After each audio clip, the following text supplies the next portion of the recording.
Hello my lovely, and thank you so much for joining me. The fact that you are here tells me that you really struggle to say no, whether that be with friends, with family, perhaps it's at your workplace, but I know from personal experience what an impact that can have on your life.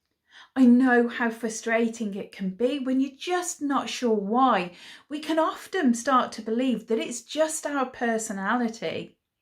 In this series of videos, I'm going to be discussing what it is behind that fear and how we can overcome it. So thank you so much for being here.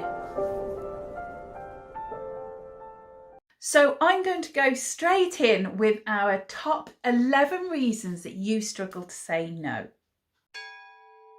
Number one is the fear of conflict. Now, many of us will associate conflict with not being liked, not being loved, not being favoured. And a lot of us will not have witnessed healthy confrontation and conflict. And so we have a deep-seated fear and avoid it at all costs. Number two is the desire to please. Now, many of us would probably describe ourselves as people pleasers. And what is behind that is this real need of approval from others. And so it really goes against the grain for us to say no.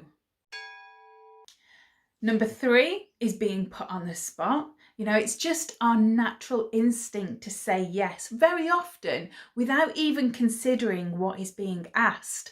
It's just the first thing that comes out of our mouths. Number four is the fear of upsetting, disappointing or offending anybody. And this very much goes in hand with the people pleasing and the fear of conflict.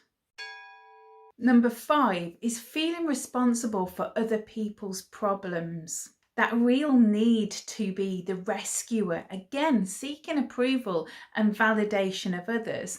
And I don't know about you, but for me, that had a lot to do with the fact that I felt like I needed to earn my space in their life. Number six is manipulation. Now, not everybody in our lives is out to take advantage of us, but when we're someone who struggles to say no, it can often feel like that. And the thing is that without strong boundaries in place, we are likely to attract people who don't have our best interests at heart.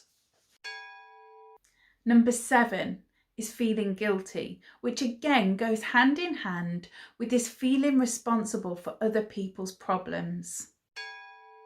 Number eight is a deep desire to be liked, loved, approved of and appreciated. And I think we all can relate to that. Number nine is fear of punishment. Now, if we go back to our childhoods, most of us would have been in trouble had we have said no to our parents. And so we can start to really understand that connection that we've made.